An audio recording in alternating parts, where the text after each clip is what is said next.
একাধিক সমস্যা, প্রান্তিক মানুষেরা সমস্যায় জর্জরিত। খেলাধুলো, সাংস্কৃতিক চর্চা সেকে উঠেছে বলে দাবি অশোকনগর বিধানসভার 2024-এর আইএসএফ প্রার্থী তাপস ব্যানার্জির। পাশাপাশি তিনি জয়ের বিষয়ে অনেকটাই আশাবাদী।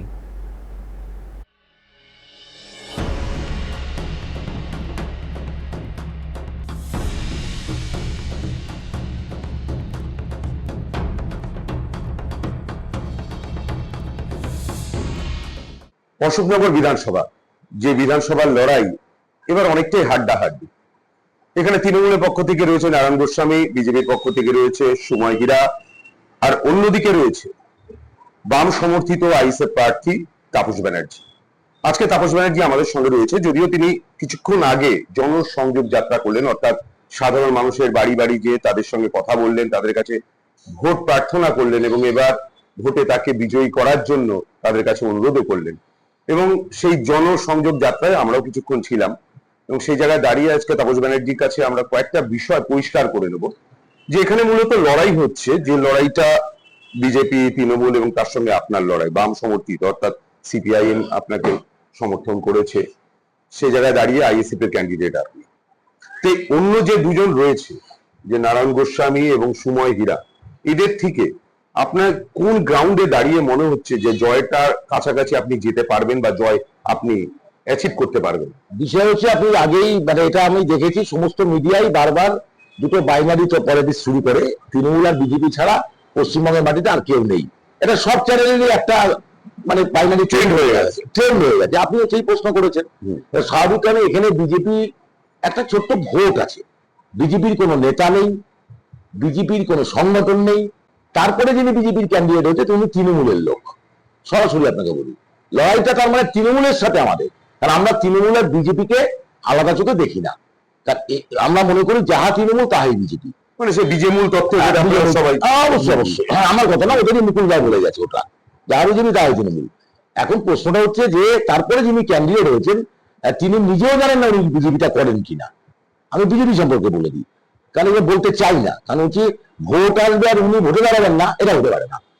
পঞ্চায়েত থেকে উনি ভোটে দাঁড়িয়ে গেছেন, কখনো নির্দল, কখনো তৃণমূল, কখনো এইভাবে দাঁড়িয়ে অন্য সমর্থনে দাঁড়িয়ে এটা করেছেন।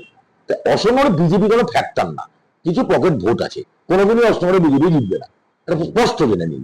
বিজেপি আর তৃণমূল অ্যাডজাস্ট করেই লড়াইটা করছে। তার আমাদের একটা শক্তির বিরুদ্ধে লড়াই। আর এই শক্তি যিনি এখানে ক্যান্ডিডেট এমএলএ ছিলেন 5 বছর, আমি শুধু আপনাদের চ্যানেলে বলবো উনি রিপোর্ট কার্ডটা মানুষের কাছে ফেলুক, যে কদিন বিধানসভায় উপস্থিত ছিলেন। একটা বিধানসভায় অসংখ্য বিধায়ক মানুষকে তো ভোট দিয়েছে তাকে, তিনি বিধানসভায় কতদিন ভোট গিয়েছেন, অশোকনগরের পক্ষে কি কি সওয়াল করেছেন, এবং অশোকনগরে উনি বলছেন 500 কোটি টাকার কাজ করেছেন। এই 500 কোটি টাকা কোথায় কিভাবে কাজ করেছে আর শেষ করতে পোস্ট করে দিক, লিফলেট করে ছেড়ে দিক, তাহলে মানুষ জানুক, তখন বোঝা যাবে বলতে কাঠ পানি কত এসছে। এবং এই 5 বছরে অশোকনগরের যে একটা সংস্কৃতি ছিল সেটা কি বলুন তো, এখানে একটা ঐতিহ্যবাহী ক্রীড়া সংস্থা অশোকনগর স্পোর্টস অ্যাসোসিয়েশন, উনি প্রথমে যে ওটাকে আঘাত করেছেন, সমস্ত খেলার মাঠ কেড়ে নিয়েছে। আমি একজন খেলোয়াড় ছিলাম, আমরা যেসব মাঠগুলো খেলতাম সেই খেলাগুলো কন্ট্রোল করতো স্বায়ত্তশাসিত সংস্থা। একদম স্বাধীনতার পর থেকে এখানে কোনো এমএলএ কেউ কিন্তু উদ্বাস্তু কলোনি, তো উদ্বাস্তু এলাকায় খেলাধুলার উন্নতি জানেন, এখানে সমর চৌধুরী তৈরি হয়েছে, এখানে বাল্লু তৈরি হয়েছে, এখানে অসীম তৈরি হয়েছে, এটা ইতিহাস আছে সব, কিন্তু অশোক স্পোর্টস অ্যাসোসিয়েশনের হাত ধরে সেই এএসএটাকে উনি ভেঙে দিয়েছেন, প্রথমে আঘাত করেছেন। তারপরে একটা বেলেল্লা সংস্কৃতির আমদানি করলেন পয়সার জোরে। আর দেখুন ব্যাপারটা জানেন তো, মুশকিলটা হয়ে যাচ্ছে, আম্বেদকরের একটা বিখ্যাত কথা আছে যে আমি কত ভালো সংবিধান লিখেছি এটা বড় কথা নয়, কে কত ভালোভাবে সংবিধানটা ব্যবহার করছে। আমি কত খারাপভাবে সংবিধান লিখেছি এটা বড় কথা নয়, কে কত খারাপভাবে সংবিধান ব্যবহার করছে, এটা একটা বড় ফ্যাক্টর। কারণ যিনি এখানে এতদিন এমএলএ ছিলেন, আমি তার বিরুদ্ধে কিচ্ছু বলবো না, শুধু বলবো যে অশোকনগর উৎসবে একটা উৎসব করেন টাকার জোরে এবং সমস্ত ব্যবসায়ীদের থেকে টাকা তুলে নিয়ে, সেই টাকা একটা এমএলএ, যে কোনো এমএলএ মদ্যপ অবস্থায় ওই রকম কুরুচিকর মন্তব্য মহিলাদের কোনোদিন কোনো এমএলএ করেনি। অশোকনগরের সংস্কৃতির সাথে এটা যায় না। বলতে চাইছে রুচি সংস্কৃতির একটা পার্থক্য থাকে, একেবারে রুচি অশোকনগরের সাথে ওনার মানায় না। কারণ দেখা যায় উনি হঠাৎগঞ্জ থেকে বহু, হঠাৎগঞ্জে কি করেছেন না করেছে হঠাৎগঞ্জের মানুষ ভালো বলবেন, কারণ উনি ওনার এলাকায় কোনোদিন দাঁড়ায়নি, ওনার বাড়ির এলাকায় ওনাকে দাঁড়াতে বলুন না, না দাঁড়িয়ে উনি ঘুরে বেড়ান সব জায়গায়। এবং কিসের জোরে? পয়সার জোরে। সোর্স অফ ইনকাম কি? ওনার সোর্স অফ ইনকাম কি? এতদিন ধরে এই যে আপনারাই জানেন যে কোটি কোটি টাকা নিয়ে উনি তো নেমেছেন, সেটা একটা বড় প্রশ্ন, সেটা বড় প্রশ্ন, উনি কোটি কোটি টাকা কোথায় পেলেন? দ্বিতীয় করুন, ধরুন আমরা একটা বাম আইএসএফ যে প্রার্থী আমরা এখানে লড়াই করছি, আমাদের একটা ফ্ল্যাগ কিনতে চিন্তা করতে হয়, জনগণকে চাঁদা তুলে করতে হয়।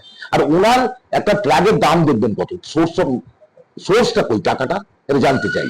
ইলেকট্রাল বন্ডে টাকা বিজেপির পরে তৃণমূল 7 পজিশন, আঞ্চলিক দল হিসেবে 1st পজিশন যে তৃণমূল, কিন্তু সেই তৃণমূলের টাকা যে ইলেকট্রাল বন্ডে সেটা কিন্তু এখানকার এমএলএর হাতে আসে না। এমএলএ একটা নিজস্ব ফান্ড আছে, কারণ উনি জেলা পরিষদের দীর্ঘদিন পূর্ত কর্মাধ্যক্ষ ছিলেন এবং এখানকার উনি আবার সভাপতি হয়েছেন। এই সভাপতি হওয়ার কালে আপনি জানেন যে তৃণমূলটা হচ্ছে কাটমানির সরকার, পুরোপুরি দুর্নীতিগ্রস্ত দল, এবং সেই দুর্নীতিগ্রস্ত দল হিসাবে উনি দুর্নীতিগ্রস্ত নেতা এবং টাকা ছড়াচ্ছেন। মানুষ এবার আর সে তাতে ভুলছে না, কারণ মানুষের এখানে একটা বামপন্থী ইতিহাস আছে, অসনরে বামপন্থী আন্দোলনের ইতিহাস আছে, এটা চিরকাল বামপন্থীদের ঘাঁটি। আমি দৃঢ়তার সাথে বলি, বাম আইএসএফ একটা বাম মতাদর্শে চিন্তা ভাবনা চলে, নিউ ডেমোক্রেটিক লেফট পার্টি হিসেবে আত্মপ্রকাশ করেছে। 5 বছরে আমাদের চেয়ারম্যান নওশাদ সিদ্দিকীর যে ব্যাটিং আপনারা দেখেছেন, এত ভালো বিধায়ক আর মনে হয় পশ্চিমবঙ্গের মাটিতে জন্মায়নি, মানে এই মুহূর্তে এই 5 বছরে। স্বাভাবিক কারণেই এই 5 বছরের রিপোর্ট কার্ড নওশাদ সিদ্দিকও পেশ করেছেন। তা আমি অসনগরের একটা নাগরিক হিসাবে, ক্যান্ডিডেট হিসাবে না, আমি বলছি উনি 5 বছর এখানে কি করেছেন উনি জানাক। এখানে কোনোদিন কিভাবে রয়্যালটি নষ্ট, 7টা দুয়ার শেষ, আবার 7টা দুয়ার মধ্যে ভাগ আছে, 7টা দুয়ার কাট মানে এ এখান থেকে দেবে, ও ওখান থেকে দেবে, ভাগ করে দিয়েছেন উনি এখানে 7টা জুয়া। জানেন যারা 7টা চালায়, জুয়া চালায়, খোঁজ নিয়ে নেন, তাদের কাছে শোনেন না। টোটোওয়ালাদের বাধ্য করছে পিছনে পোস্টারটা মারার জন্য, টোটো ওদের ব্যবসায় পরিণত হয়েছে। বেকার ওদের তৃণমূলের ডেলি 2জন বা 3জন থাকবে, তোলা তুলবে টোটো থেকে। আরে একটা গরিব মানুষ দুটো টোটো কিনে মানে খেয়ে দিয়ে বেড়াবে, কিছু মানে তারা চালাবে, তাকেও টাকা দিতে হবে তৃণমূলকে। মানে সেটা কি ইউনিয়নের নামে বলে? হ্যাঁ, সেটা কি ইউনিয়নের নামে? নামে না, দিতে হবে, না টোটো চালাতে দেবো না। মাটি রাত্রিবেলায় মাটির গাড়ি চলছে, পার বিঘে 50,000 টাকা করে দিতে হয়। করবেন না একটু মাটি কাটা, গোপনে যে খোঁজ দিন আপনারা। এবং তাহলে আমাদের মাটির দরকার আছে, মাটি কাটা হোক, রয়্যালটিটা যাচ্ছে না কেন সরকারের তো টাকা আছে, তাহলে উনি নিজের কাটমানিটা খাচ্ছেন বা খেয়েছেন, যে কোনো একটা কিছু হবে। তা নাহলে এত মাটি রাত্রিবেলায় পাচার হয় কেন? দিনের বেলায় মাটি গাড়ি চলে না, সব রাত্রির বেলা চলে। এবং আমার কাছে খবর আছে 50,000 টাকা পার বিঘে কোনো একজনকে না দিলে মাটির গাড়ি চলবে না। এসব বন্ধ করবো এখানে আমরা, বেলেলা সংস্কৃতি বন্ধ করবো। মানুষ বুঝে গেছে, আর 5 বছর ওনাকে দেখতে পাইনি, উনি এখানকার মানুষই না।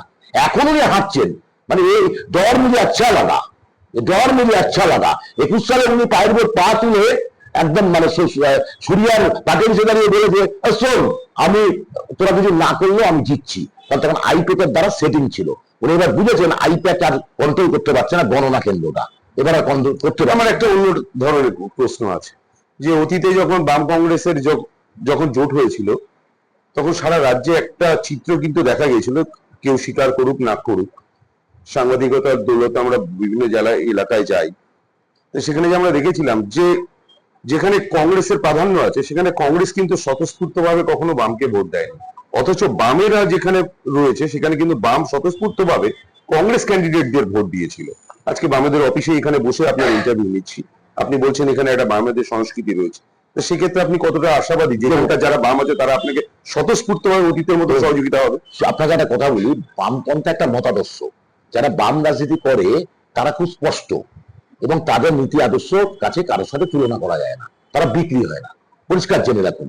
বামপন্থা একটা মতাদর্শ, সেই মতাদর্শটাই আগামী দিনে জয়ী হবে। শুনুন, আজকে বামপন্থীরা নেই বলে কিন্তু আজকে মানুষের দুর্ভোগ। কাজে বামপন্থাকে ফিরিয়ে আনাটা দায়িত্ব রয়েছে, সেই দায়িত্বের শরিক কিন্তু আমি যেমন আছি, সেরকম আমার এখানে এরিয়া কমিটির মেম্বার মানিক চক্রবর্তী আছে। সুতরাং অসম্ভবের ঐতিহ্য ফিরিয়ে আনতে গেলে সেই বাম ঐতিহ্যকেই ফিরিয়ে আনতে হবে, এটা মাথায় রাখতে হবে। সেটা কোন ভাবে আসবে, নতুন ভাবে আসবে না পুরনো ভাবে আসবে, সেটা তো মানুষ ঠিক করবে। আজকে সেখানে দাঁড়িয়ে এই প্র্যাকটিসটা আপনারা যেটা বলছেন, সহিতা না করলে আমি এখানে সিপিএম পার্টি অফিসে বসে আছি, এইসব নেই। তৃণমূলকে বিজেপিকে পরাস্ত করবার জন্য আমরা সবাই ঐক্যবদ্ধ, তাতে আমাদের যত স্যাক্রিফাইস করতে হয় সব স্যাক্রিফাইস আমরা করার জন্য প্রস্তুত ছিলাম। কারণ আজকে আমরা অশোকনগরে আইএসএফ পেয়েছে, আজকে হাবড়াতে আমার এই সিপিএম পার্টির ক্যান্ডিডেট আছে, আমাকে তাকেও হেল্প করতে হবে, যেখানে আমার শক্তি, এটা তো স্বাভাবিক। কারণ আমরা তো পরাস্ত করতে যাচ্ছি তৃণমূল বিজেপি, এই 200 অপশক্তিকে পরাস্ত করতে যাচ্ছি, সেখানে কে সিপিএম কে আইএসএফ না। এসআইআর এর প্রভাব কতটা পড়বে আপনার কেন্দ্রে? এসআইআর এর প্রভাবে তৃণমূল আর এখানে 18,000, আপনাকে আগেও বলছি 18,116 জন এডুকেশন, তার মধ্যে 16,611টা হচ্ছে মুসলিম সমাজের, একেবারে স্পেসিফিক বলছি, ধর্মীয় বা মুসলিম সমাজে তারা দিশেহারা হয়ে গেছে। তার এসআইআর এর কমপ্লিটলি লড়াইটা কিন্তু আমি দাঁড়িয়ে থেকে দিচ্ছি। আজকেও বিডিও অফিসে গেছি, রেগুলার ডিএম অফিসে দৌড়াচ্ছি, কিভাবে এটাকে লড়াইটা জারি করা যায়। তাদের সহায়তা করছি, আমাদের লয়াররা সহযোগিতা করবে, সেইভাবে আমরা কিন্তু সমস্ত প্রস্তুতি নিয়েছি। এসআইআরটাকে আমাদের ক্ষেত্রে কোনো ক্ষতি হবে না। কারণ দুদিন আগে আপনি দাঁড়িয়েছিলেন যে ভোটাধিকার না হলে ভোট নয়, তাই নিয়ে আপনি জনবিক্ষোভের একটা আয়োজন করেছিলেন এবং সেখানে আপনি ছিলেন। তারপরে এখন বর্তমান পরিস্থিতি কোন জায়গাটায় দাঁড়িয়ে আছে? বিষয়টা হচ্ছে, আমি বলেছি যে মমতা ব্যানার্জি সর্বদলীয় বৈঠক ডাকুক এসআইআর নিয়ে, ভোট বয়কটের ডাক দিক। উনি ডাক দিক না, আইসে ভোট বয়কট করবে, বামপন্থীরা ভোট বয়কট করবে, দায়িত্ব নিচ্ছি। উনি আগে ডাক দিক। আজকে ওনার জন্য যে জটিলতা, উনি কেন সুপ্রিম কোর্টে গিয়ে বললেন যে আমি জুডিশিয়াল ইন্টারভেনশন চাই? কেন গিয়ে বললেন? তাহলে তো নির্বাচন কমিশনকে ধরতে পারছি না আমরা। তা জুডিশিয়ালি আমি রেপ কেসের আসামি, আর দিনের পর দিন ট্রায়ালের কেসে আমি হাজিরা দিচ্ছি, আর বিচারের যতক্ষণ পর্যন্ত না বসে বিচার করা হচ্ছে ততক্ষণ বিচার পাবো না। এই জায়গায় দাঁড় করিয়ে দিলেন তো মমতা ব্যানার্জি। এটাই তো মমতা ব্যানার্জির সাথে বিজেপির সেটিং। উনি বলেছিলেন আমি এখানে এসআইআর হতে দেবো না, উনি বলেছিলেন এখানে ওয়াক অফ আইন চালু হবে না, সব করে চালু করলেন উনি। দ্বিচারিতা একজন মুখ্যমন্ত্রী। অশোকনগরের যা পরিস্থিতি, আর্থসামাজিক পরিকাঠামো যদি দেখতে হয়, তাহলে শহর কেন্দ্রিক ভাবে অশোকনগরের একটা বৃহৎ অংশ শহর কেন্দ্রিক, এবং গ্রাম অঞ্চল যারা প্রান্তিক, তাদের ইনকামের জায়গাটা খুবই সীমিত, এবং সেই দিক থেকে তাদের ইন্ডাস্ট্রি নেই, কোনো রকম ইনকামের জায়গা নেই। যদি আপনি এখানে জয়ী হন, সেক্ষেত্রে সেই সব সাধারণ মানুষের জন্য কি পরিকল্পনা আছে? দেখেন, পরিষ্কার আপনাকে বলে দিই, এখানে জয়ী হলে আমার প্রধান কাজ, যখন একটা এমএলএ সবকিছু করে দিতে পারে না, কিন্তু বিধানসভায় এখানকার মানুষের কথা বলে কেড়ে নিয়ে আসার দরকার পড়ে, সেটা সেই যোগ্যতা আমার আছে। আমি জোরের সাথে বলছি, কারণ এখানে ওএনজিসিটা চেপে রাখা হয়েছে। এটা বিজেপিরও একটা চক্রান্ত। ওএনজিসিতে ওখানে গ্যাস উত্তোলন হওয়ার জায়গায় আছে, একটা বিরাট প্রসপেক্ট রয়েছে। এটা হবে আমার প্রথম লড়াই। দুই, এখানে প্রচুর পরিযায়ী শ্রমিক বাইরে চলে গেছে। তারা এখানে, মানে আমার অশোকনগরে আমার কাছে যা তথ্য আছে, আমি একবার মলয় ঘটকের দপ্তরে গিয়ে জানতে চেয়েছিলাম, ওরা পরিষ্কার তথ্য আমাকে দিতে পারেনি। কিন্তু আমি নিজে পার্সোনালি এটা, মানে বুথে বুথে, গ্রাম বাংলার বুথে বুথে খবর নিয়ে দেখেছি, প্রায় 25,000-এর উপরে অশোকনগরে আপনার বাইরে পড়ে আছে। 25,000-এর উপরে, এক্সাক্ট ফিগারটা আমি বলতে পারছি না। এই পরিযায়ী শ্রমিকরা ঘরের ছেলেদের ঘরে ফিরিয়ে আনতে হবে, নিয়ে এসে তাদের কাজের ব্যবস্থা করতে হবে। তারা সব, এখানে বিশাল একসময় কুটির শিল্প ছিল, আপনি জানেন না, এখানে বাড়িতে তাঁত বুনতে এই অঞ্চলে, তাঁত সে সব শেষ হয়ে গেছে, সমস্ত কুটির শিল্প শেষ হয়ে গেছে।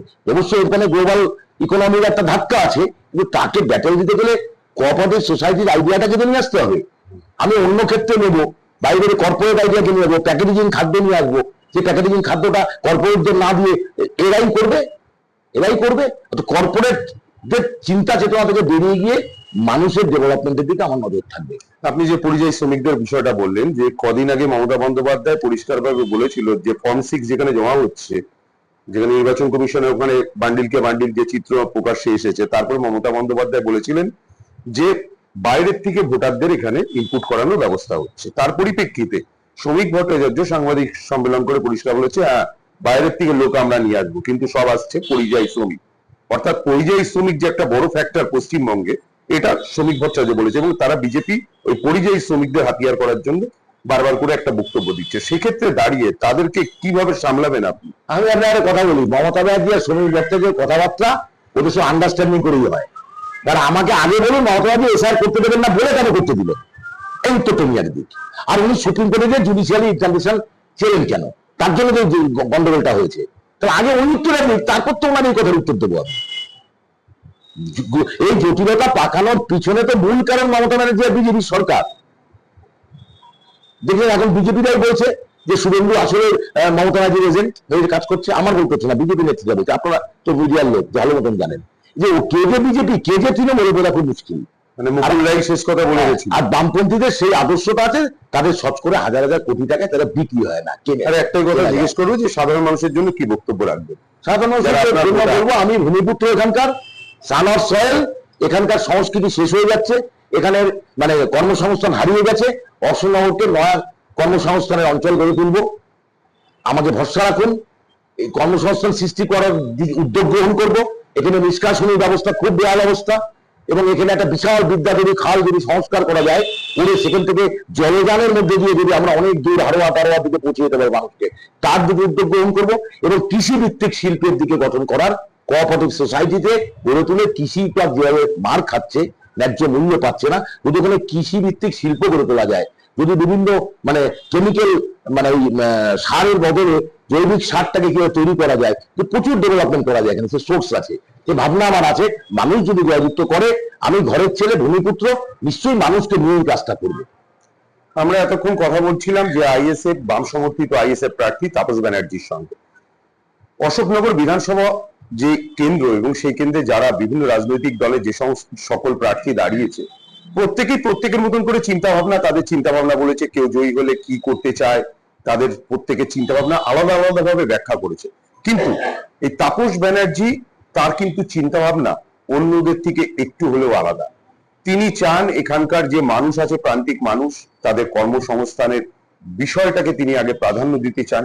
তিনি চান এখানে ওএনজিসির যে গ্যাস উত্তোলন বা তেল উত্তোলন হচ্ছে সেটা যেন আবার চালু হয় ঠিকঠাক ভাবে। তিনি চান পরিযায়ী শ্রমিক যারা আছে অশোকনগরের 25,000 পরিযায়ী শ্রমিক যারা বাইরে আছে, তাদেরকে রাজ্যে ফিরিয়ে নিয়ে এসে তাদের যেন কর্মসংস্থানের ব্যাপার বিষয়টা তিনি তৈরি করতে পারেন। অর্থাৎ যে তার চিন্তা ভাবনা শুধু কর্মসংস্থানই শুধু নয়, মানুষ বা অশোকনগরের এলাকার যে আর্থসামাজিক পরিকাঠামো তার একটা আমূল বদল ঘটানো। এরপরে চিন্তা ভাবনা করবে সাধারণ মানুষ, যে কাকে তারা জয়ী করবেন সেটা তো সম্পূর্ণ সাধারণ মানুষের ব্যাপার। তবে চিন্তা ভাবনা প্রত্যেকটা প্রার্থীর আমাদের তুলে ধরা কাজ, আমরা তাই করছি। দীপসেনের সঙ্গে বিশ্বজিৎরা, সময় কলকাতা।